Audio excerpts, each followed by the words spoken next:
Hi, I'm Chris Green, the History Chap, and I just want to share with you some of the events that happened in British history, week commencing the 11th of October. So, let's start on the 11th of October. In 1899, the Second Anglo Boer War started in South Africa. A long forgotten war now, but had huge implications at the time. It was almost, I guess, it was almost symbolically the high point of the British Empire, where these two small Africana Republics of the Transvaal, or South African Republic, and the Orange Free State took on the might of the British Empire. And basically for 4 years, they held the British Empire at bay, both in proper fight battles and in guerrilla warfare. 22,000 British Empire troops died against 6,000 Boers. Probably more controversially, however, over 20,000 Boer women, children and elderly died in internment camps that the British had put them into, which were called concentration camps, the first time that phrase had ever been used. Also, about 20,000 Africans died in the concentration camps, and many more in the wider conflict. Some important historical figures made appearances during the Boer War. A young Winston Churchill was there as war correspondent. He actually got captured. He managed to escape and became a hero back in Britain. And within a few months, he'd won a by-election in Oldham in Lancashire on the back of his celebrity status. And that was the beginning of his 60-year parliamentary career. It also made famous both Jan Smuts and Louis Botha from the Boer side, both of whom became South African prime ministers. In fact, Jan Smuts was actually in Winston Churchill's wartime cabinet in the Second World War. Jan Smuts also holds the honour of being the only person to have signed both the documents establishing both the League of Nations in 1919 and the United Nations in 1945. There you go. Also made famous in the Boer War, Robert Baden-Powell, defending the British garrison at Mafeking, which was besieged early on in the war by the Boers. He went on to form the Boy Scouts in 1908. And then there was a medical orderly down in what's now KwaZulu-Natal on the British side by the name of Mahatma Gandhi, who was going out and getting the wounded soldiers back in. And of course we now know him as Gandhi. All those famous people making an appearance in the Anglo Boer War, which started on the 11th of October 1899. 12th of October 1189, Richard the Lionheart goes on crusade. Richard I, the Lionheart, is renowned as England's fighting king. In the Third Crusade, he actually turned the tide against the Saracen leader Saladin, defeating him at the Battle of Arsuf and capturing the port of Jaffa. And Richard marched his army to within sight of Jerusalem, but he just did not have the manpower to besiege or storm the holy city. So he concluded a peace treaty with Saladin and headed home. Richard, the son of Henry II and Eleanor of Aquitaine, was only King of England for 10 years. And he spent most of that time outside of England on various campaigns. England, quite frankly, England to him was basically just a sort of a giant cash machine to fund all his different wars. But I found it amazing. Richard the Lionheart is seen as one of the great iconic English kings. Actually, he spent most of his time miles from England. 13th of October, 1397. Richard Whittington becomes Lord Mayor of London. Yes, Dick Whittington, the pantomime character, was a real person. In fact, Richard Whittington was 3 times Lord Mayor of London.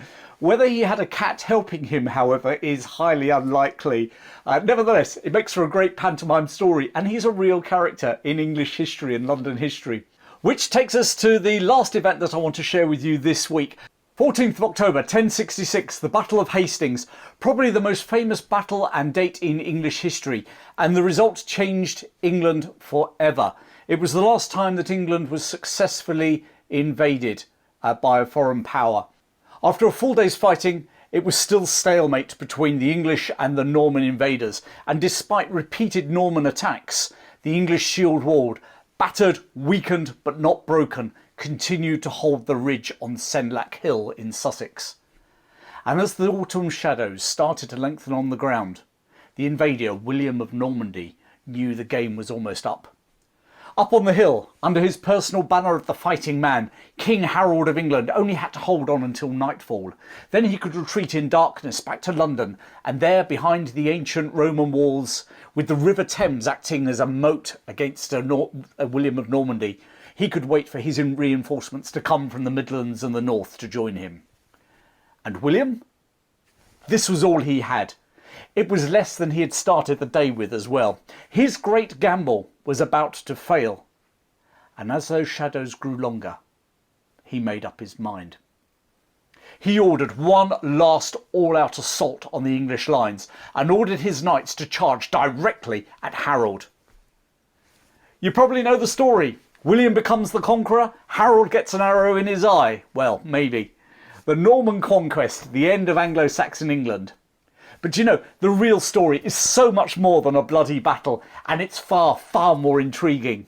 It's a web of family feuds and rivalries, of deceptions, naked ambition that stretched not just across England, but across the sea to Normandy and across the cold North Sea to the lands of the Vikings. You know, at the beginning of January 1066, as King Edward the Confessor breathed his last breaths, the great families and great leaders were vying for the throne of England. The Godwinson family, led by Harold, a clan who had risen from a lowly pirate to now control half of England. The House of Normandy, led by William, the bastard son of a descendant of a fearsome Viking who had carved out a duchy in France, and a lowly tanner's daughter. He became Duke of Normandy at just the age of 7 and had to fight his way to retain his birthright against ambitious rivals and foreign enemies. Harold Hardrada of Norway, a Viking mercenary turned king, with his eye on the rich prize that was England. And he would come far closer than many people realise to changing the course of history. Sweyn of Denmark could have made a move, and when he finally did, he was too late. Edgar the Atheling, a descendant of King Alfred the Great himself and the last of the great royal house of Wessex. Edwin and Morcar from the noble line of Mercia, grandsons of Lady Godiva, ambitious lords of the north. 1066, 3 battles, 2 coronations, another king proclaimed but never then passed over. A Viking warrior king landing upon the shores of England. This is like a novel or TV drama, except it's even better than that, because it's real. Isn't it about time you heard the real story of 1066? Sign up to hear my talk, 1066, England's real Game of Thrones. So there you go, a few events that happened in British history this coming week. I hope you enjoyed them. I hope they found a few things that you didn't know about as well. And don't forget, sign up for my free talk, 1066, England's real Game of Thrones.